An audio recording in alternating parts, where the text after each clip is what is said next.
Hey, it's me again, Noe, your Russian vloggers, and today I'm still here at the Philippines at this old house. This house is very old. Look at this. Oh, and this house, I think this is ready for a demolition. So I am here today standing at this place because this place, the light, the angle makes me looks like a handsome, pretty boy.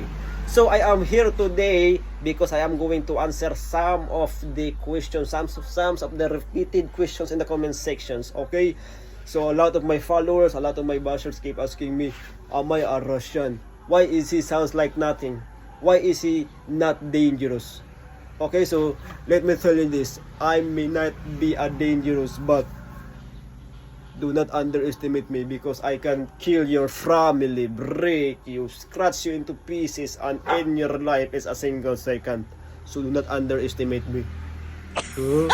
Anyway, let's talk about the questions. Let's answer the questions. So, am I really a Russian? Not. 100% not.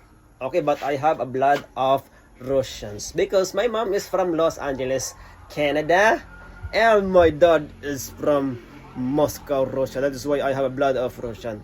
Not 100% Russian.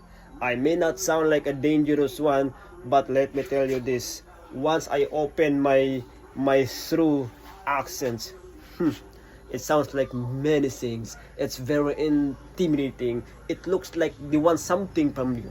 So do not underestimate me. But today, I'm using my mom's accent. So that is why I speak like this. Okay, so I hope I answered your questions very clearly. Next time, if you have some queries, you can leave a comment on this video. I'm going to answer that questions. But do not underestimate me. I'm going to kill you, break you.